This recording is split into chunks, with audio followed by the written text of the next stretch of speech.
Halo, selamat datang di series Mimpi di Dubai. Series dimana teman-teman bisa ngelihat perjuangan saya di Dubai, up and down-nya.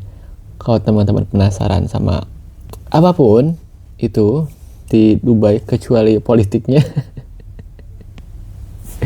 monggo tulis di kolom komentar biar saya bisa cari tahu, biar kita nggak penasaran lagi. Nah, di video minggu ini sesuai dengan omongan saya di video minggu kemarin tuh, saya bakal cerita soal cara saya keterima di Dubai. Tapi sebelum itu, sebenarnya series Mimpi di Dubai itu kan kayak nyeritain pengalaman saya, perjalanan saya di Dubai selama seminggu terakhir ya. Cuman kan kebetulan banget saya tuh selama seminggu terakhir nggak kemana-mana karena bukan nggak bisa sih, itu mah alasan aja ya. Saya tuh mid shift jam 11 siang sampai jam 8 pagi. Nah, agak mustahil kalau misalkan saya jalan-jalan di bawah jam 11 pagi karena ya Allah udah 40 derajat jam 7 pagi juga, jadi nggak mungkin kalau misalkan pulang kerja gitu jam 8 ke atas mungkin bisa, cuman nggak seleluasa itu karena saya harus ngejar bus ke akomodasi. Kalau misalkan saya ketinggalan bus, saya harus naik metro, saya harus naik bis dan jalan lebih jauh di suhu 39 derajat di malam hari. Nggak mau. Untungnya saya udah mempersiapkan judul ini, jadinya ya kita bahas aja sih cara saya keterima kerja di Dubai. Mungkin ini videonya agak membosankan karena cuman saya yang cerita kayak gini, jadi teman cerita aja. Jadi ya agak panjang juga mungkin. So kalau misalkan teman-teman mau nyiapin apapun itu atau sambil nyuci piring atau I don't know. Hal yang pertama yang bakal saya omongin tuh cara saya keterima di Dubai-nya. Setelah itu kita ngomongin persyaratannya. Nah, cara saya keterima di Dubai ya karena saya keterima kerja di Dubai. Gimana? Apa yang diharapkan? Mulai dari mana ya? Karena tuh mungkin setiap orang ceritanya bakal berbeda. Karena ada yang ke Dubai kayak saya gitu, yang kerja di hotel, ada kayak sahabat saya yang kerja di kayak di restoran, cafe atau coffee shop gitu. Ada teman-teman yang jadi TKI, ada teman-teman yang ke Dubai karena ikut suaminya atau istrinya gitu. Ada teman-teman yang ke Dubai yang buat gambling. Nah, saya tuh bakal ceritain dari sisi saya yang dari hotel, which is gampang. Tapi buat keterima kerja di Dubai-nya itu lebih sulit daripada persyaratan masuk ke Dubai. Jujur, ini jujur.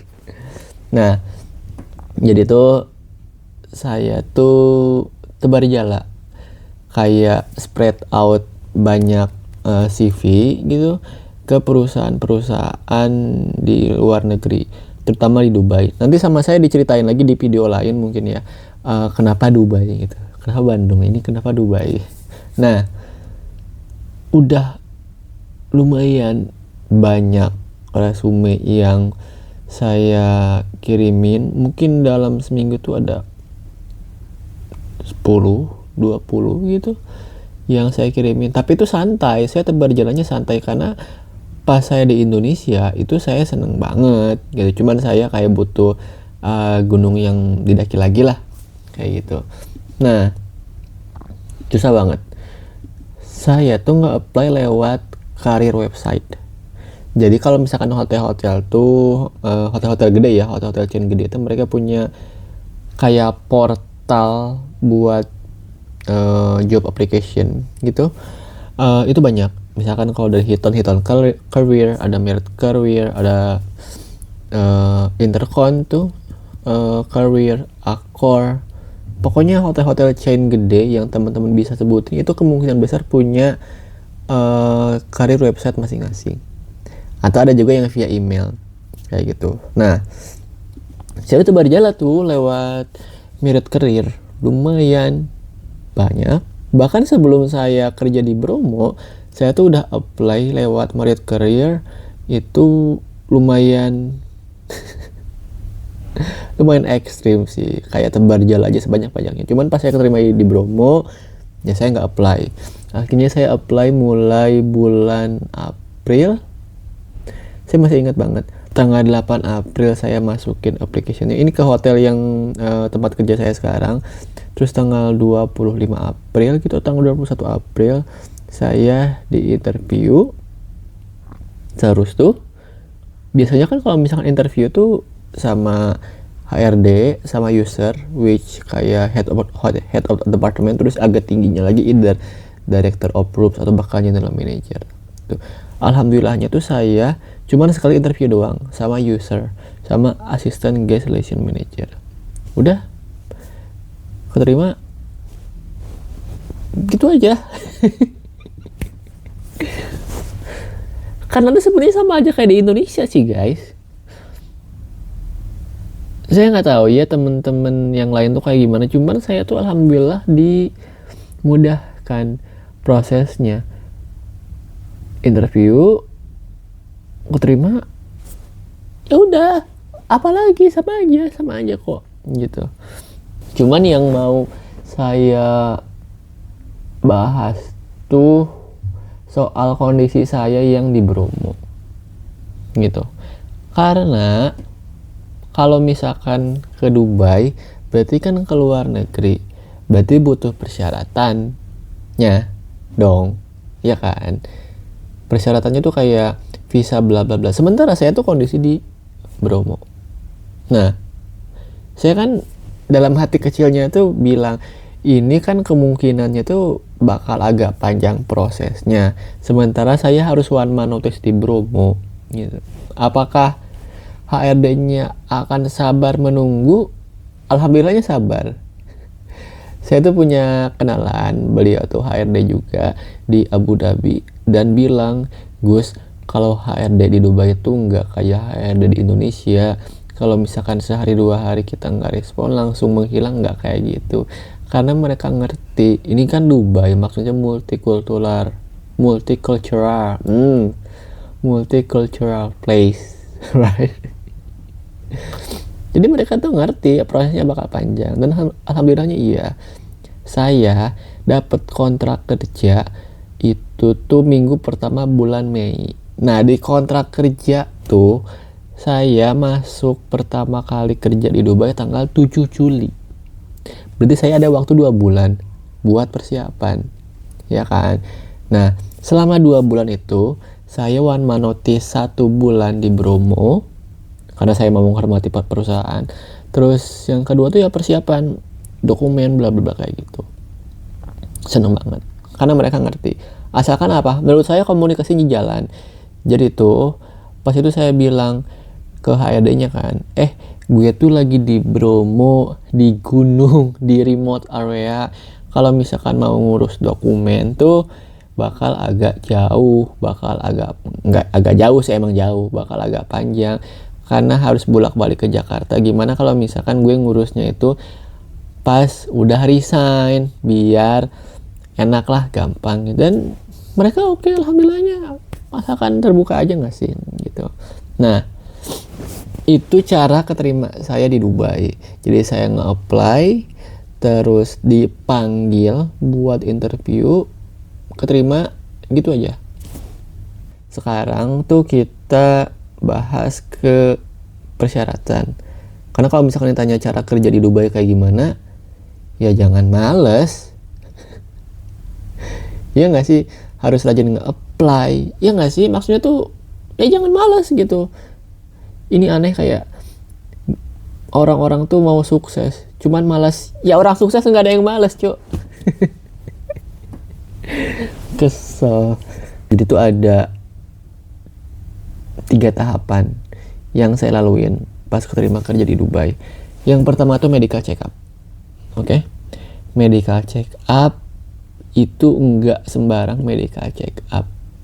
Ketika kita keterima di perusahaan yang di kayak di Liga Arab mungkin ya, kayak di kawasan Arab tuh kita nggak bisa sembarang medical check up ke rumah sakit atau ke medical center gitu, nggak bisa. Kita harus medical check up ke klinik yang di approve sama perusahaan atau sama negara Liga Arab. Kalau misalkan di saya tuh kan berarti UAE, harus yang di approve sama UAE. Nah, ada kayak lembaganya itu, namanya tuh GAMKA. Si GAMKA ini tuh kayak perusahaan yang apa ya, kayak lembaga yang ngasih sertifikasi ke klinik-klinik tertentu gitu, kayak yang dipercaya apa ya, mungkin akreditasi, I think so gitu. Nah, klinik-kliniknya tuh nggak banyak. Banyaknya tentunya tuh di Jakarta, tapi sebanyak-banyak juga berapa kan gitu. Nah, saya searching kan, saya kan lagi di Bromo, alhamdulillah di Surabaya ada, tapi alhamdulillahnya lagi tuh di Malang ada. Jadi saya dari Bromo cuman turun 1,5 jam buat medical center, buat medical check up. Di Bali nggak ada, di Bali tuh nggak ada. Jadi kalau misalkan teman-teman kita yang tinggal di Bali dan keterima di kawasan Timur Tengah, mereka tuh ada 2 opsi buat medical check up, either ke Mataram atau ke Pulau Jawa, which yang terdekat Malang atau Surabaya. Aduh, saya bersyukur banget gitu, maksudnya tuh iya sih, si HRD-nya itu tenang, saya bisa memproses persyaratannya itu pas saya di Jakarta. Cuman tuh kan saya mau ada itikat baik ya, jadi ya udah saya mau medical check up dulu aja gitu, biar prosesnya cepet lah gitu. Dan alhamdulillahnya di Malang ada. Nah, medical check up di Malang cuman 1 klinik yang ada. Teman-teman bisa searching gitu kayak medical center yang di-approve GAMKA, atau email aja ke ini Konsulat Jenderal UAE. Nanti ada listnya kok gitu. Yang pasti kalau misalkan di Jawa Timur tuh cuma di Malang sama di Surabaya. Di Bali nggak ada, di Bandung nggak ada, di Semarang nggak ada setahu saya, di Jogja juga nggak ada. Nah, medical check up bayar sendiri. Di Malang itu 1,5 juta, dan itu full medical check up ya, nggak disuntik doang, nggak di X-ray doang, memang kayak di tes urin. Itu kan medical check up bayar 1,5 juta. Ya udah sih, itu aja. Medical check up-nya kayak gitu-gitu aja sih.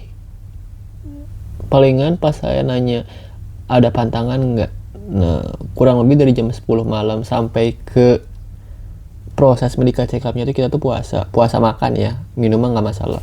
Makanya saya kan ngambilnya yang jam pagi, jam 8 gitu medical check up-nya tuh. Nah, 2 hari kemudian tuh dikirimin hasilnya, si soft copy-nya. Cuman kan saya butuh hard copy-nya. Akhirnya diambil lah sama teman saya yang lagi di Malang buat dibawa ke Bromo. Dapat hasilnya sama kayak apa ya, kayak surat keterangan kalau misalkan kita lolos medical check up. Udah nih, medical check up 1,5 juta keluar tuh. Saya nggak tahu ya, apakah memang harga medical check up-nya 1,5 juta di seluruh klinik yang GAMKA approve, atau ya beda-beda gitu. Karena tuh saya ngobrol sama petugas yang di kliniknya itu, berarti itu kalau misalkan teman-teman Bali harus ke Malang ya, kayak gitu kan ya, basa-basi yang sempat saya tadi ceritain kan.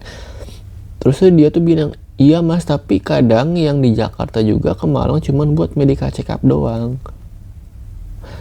Logika saya tuh bilang, berarti kayaknya di Jakarta tuh lebih mahal mungkin ya, atau emang lagi kuliah di Malang, atau emang sambil liburan aja, entahlah. Cuman ya itu, saya bayar 1,5 juta. Nah, udah, hasilnya saya kirimin ke HRD. Udah gitu, udah saya kirimin ke HRD tuh, saya alhamdulillahnya nggak perlu ngelakuin apa-apa sih. Kayak kerja pada umumnya di Bromo. Terus pas saya last day itu tanggal 9 Mei, Nah saya bilang kalau misalkan saya last day mau pulang nih gitu kan, terus siap buat apa sih, siap buat ngeproses dokumen selanjutnya gitu kan. Oke, katanya tuh. Nah saya tuh sampai lupa, sorry, yang pas sebelum medical check up, sebelum saya resmi keterima, maksudnya tuh sebelum kontrak turun tuh saya tuh harus ngelampirin beberapa dokumen. Ini pas LOI turun. LOI itu kayak letter of intent, kayak surat kontrak, cuman bukan full gitu, kayak dikasih tahu benefit-benefitnya aja. Saya tuh harus ngelampirin foto passport size. Jadi saya harus ke photo booth gitu di Malang. Terus yang kedua tuh scan pasport. Terus yang ketiga tuh reference number gitu, kontak reference, which is HRD sama manajer saya. Udah sih itu aja. Sorry tadi skip. Nah udah, saya pulang kan ke puncak, terus saya nggak perlu ngapa-ngapain, nunggu mereka nge-email aja HRD-nya itu buat ngasih dokumen atau kayak surat pengantar buat proses selanjutnya, kayak gitu. Akhirnya tuh di email saya suruh datang ke kedutaan besar buat ngelegalisir si hasil medical check up-nya, kayak gitu. Nah ini tuh mungkin ada yang beda ya, karena tuh saya tuh harus ngelegalisir hasil medical check up-nya, tapi sahabat saya yang kerja di coffee shop atau restoran di Dubai itu nggak medical check up di Indonesia gitu. Kayaknya mungkin beda-beda gitu ya skemanya, entahlah gitu. Nah legalisir hasil medical check up yang sertifikatnya tadi, yang sempat saya bilang surat keterangan atau surat pengantarnya tadi, dibawa ke ini itu ke konsulat jenderal UAE, bukan ke kedutaan besar Uni Emirat Arab, karena tuh lokasinya memang beda. Kalau konsulat jenderal tuh di Menara Sun Life di Kuningan, dekat ITC Kuningan, dekat Lotte Shopping Avenue, dekat ini loh, The East yang ini nih Net TV yang dulu seriesnya, di situ samping-sampingan Menara Sun Life lantai 2. Nah kalau misalkan kedutaan besarnya mah kan di Kuningan City kalau nggak salah. Nah ini mah di Menara Sun Life. Nah saya tuh datang cuman bawa surat keterangan hasil medical check up doang gitu. Bayar nggak? Bayar, dan uang sendiri. Bayarnya itu 150 dirham gitu. Berapa dirupiahin? Sebenarnya kan tergantung kursnya, cuman saya tuh pas itu kurang lebih I think 750-an gitu. Ya 750 ribu gitu. Udah itu aja. Karena cuma dilegalisir doang, kayak dicap doang. Apakah ditanya kayak gimana? Enggak juga. Karena ya udah ngebawa dokumennya, which is medical check up yang udah diverifikasi lah, udah lolos gitu kan. Udah tuh hari Senin, saya masih ingat banget, buat ke Jakarta, kirimin hasilnya ke HRD. Udah 2 hari kemudian saya tuh ke Jakarta lagi. Buat apa? Buat visa processing. Nah visa processing tuh apa aja? Interview, terus tuh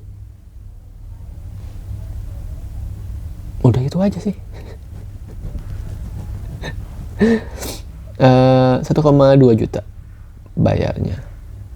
Nah interviewnya tuh sebenarnya sih nggak kayak gimana, kayak ditanya nanti kerjanya di mana, terus terafiliasi sama apa enggak gitu. Jujur emang kayak gitu tanyanya, cuman santai, nggak kayak nanti tinggalnya di mana, gajinya berapa, punya tabungan atau enggak sih gitu.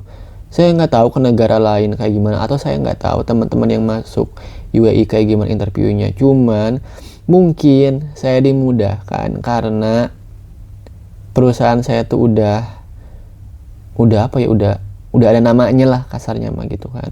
Terus saya bawa dokumen selengkap-lengkapnya kayak gitu.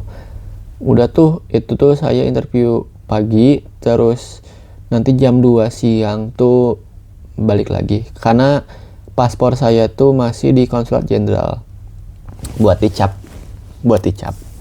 kayak gitu. Terus udah itu jam 2 saya ngambil paspornya, terus udah itu aja, saya kirimin hasilnya, udah itu aja, terus tinggal nunggu tiket turun. Yang pada saat itu tuh saya belum bisa processing nih, tiket saya udah turun. Gila nggak tuh? Maksudnya tuh gimana kalau misalkan visa saya di reject kan gitu, amit-amit juga gitu, tapi alhamdulillahnya lulus. Mungkin karena biar ini ya, biar dapat tiket murah gitu. Dan maskapai juga kan Sri Lankan Airlines anyway kan, bukan Emirates gitu. Yang pengalaman saya naik Sri Lankan Airlines-nya tuh saya udah ceritakan di video pertama tuh, di series Mimpi di Dubai gitu. Udah itu ya, itu aja sih persyaratannya, itu aja, atau step by stepnya gitu aja. Yang pertama tuh medical check up di medical center yang di approve sama Gamka. Terus yang kedua tuh legalisir hasil medical check up. Terus tuh yang ketiga tuh visa processing. Kalau misalkan di total biayanya saya nih, medical check up kan 1,5 juta. Terus visa processing kan 1,2 juta. Berarti itu 2,7 juta ditambah 750 dirham, 150 dirham. Yang pas saya itu 750 ribuan. Berarti saya itu tuh kurang lebih habis 3,4 jutaan, 3,4 juta dan 50 ribu gitu. Dan itu soal dokumen aja gitu, nggak di luar bensin atau makan kayak gitu. Alhamdulillahnya saya tuh diberkahin banget karena kan medical centernya aja di Malang deket kan, jadi cuman bensin 20 ribu.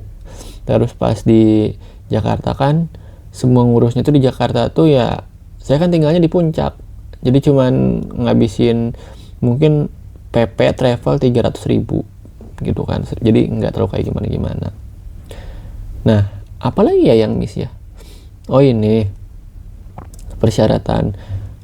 Setiap saya mengurus dokumen tuh saya bawa beberapa hal. Yang pertama tuh pasti surat kontrak kerja. Bahkan pas medical check up, karena Gamka approve, mereka tuh harus tahu nanti itu saya tuh di Dubai itu di mana gitu ya. Surat kontrak kerja. Terus paspor pasti bawa, dan fotokopiannya juga. Pas foto bawa, cuman nggak dipakai. Selebihnya ya udah guys, itu aja sih. Apa ya, saya bisa sesuatu nggak sih? Karena tuh setiap orang pasti pengalamannya beda-beda gitu. Kayak teman saya aja yang tadi saya ceritain tuh, dia tuh nggak medical di Indonesia, dia tuh medical di Dubai. Ya iya sih, medical di Dubai itu kan sebenarnya kan buat dapetin Emirates ID, yang seperti saya cerita di video yang judulnya Rutinitas di Dubai. Tapi setiap orang beda sih. Mungkin teman saya tuh pakai visa turis gitu ya, pakai visa terus tuh nanti direkrutnya di sana gitu kan. Sementara saya tuh emang udah jadi karyawan, apa ya, udah ada surat kontrak kerjanya pas di Indonesia. Entahlah, beda-beda.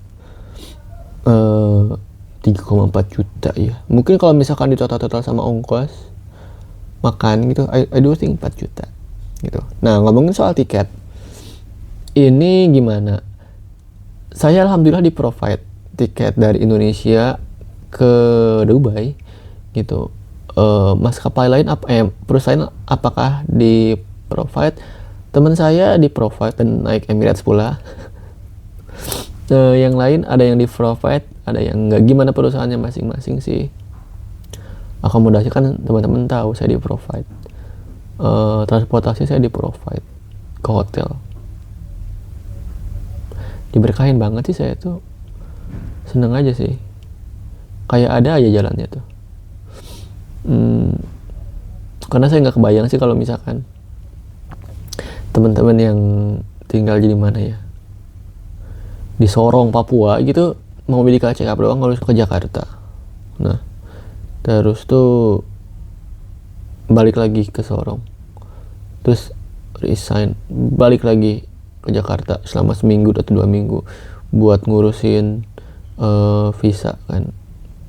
Saya tuh diberkahin banget karena tinggalnya di Puncak juga kan, dekat Jakarta, terus bisa sambil perpisahan sama Jakarta.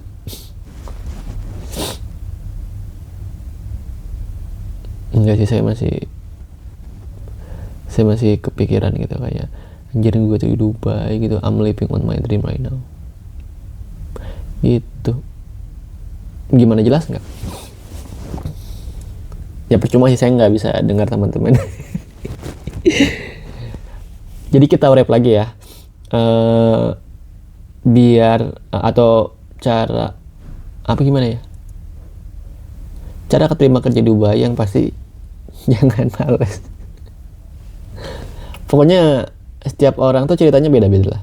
Cuman saya tuh nge-apply, singkatnya saya nge-apply lewat Merit Career, interview, diterima, udah. Terus waktunya buat persyaratannya itu medical check up, visa legalisir, legalisir hasil medical check up, terus visa processing. Biayanya kurang lebih 3,4 juta di saya tahun 2025 bulan Mei dan Juni. Terus tuh kalau misalkan plus ongkos dan makan mungkin total 4 juta. Dan tiket pesawat di provide. Persyaratannya tadi udah saya bilang. Yang pertama tuh kita harus bawa dokumen yang memastikan kita tuh di Dubai itu jadi apa dan ngapain, which is surat kontrak gitu. Teman-teman kalau misalkan ada pertanyaan, tanya aja, takutnya saya skip gitu kan. Nanti saya bisa balas, atau misalkan saya buat video lanjutan, lumayan kan konten. Yang jelas, yang seperti saya tadi bilang, cara keterima kerja di Dubai itu jangan males. Sebenarnya tuh bukan cuma di Dubai doang, di Indonesia dimanapun jangan males. Banyak alasan, tapi saya percaya tuh cara keterima kerja di Dubai atau dimanapun, atau mau jadi apapun, kita tuh harus mempersiapkan apapun itu dari sekarang. Saya tuh pernah dengar quote dari Will Smith, if you're ready, you don't have to get ready. Kalau misalkan lo udah siap, lo nggak usah siap-siap. Make sense kan? Karena ya gimana mau dikasih sesuatu kalau misalkan kitanya juga belum siap. Berarti kan caranya ya mempersiapkan diri dari sekarang. Terus kan saya pernah dengar quote lainnya, it's not one day, it's day one.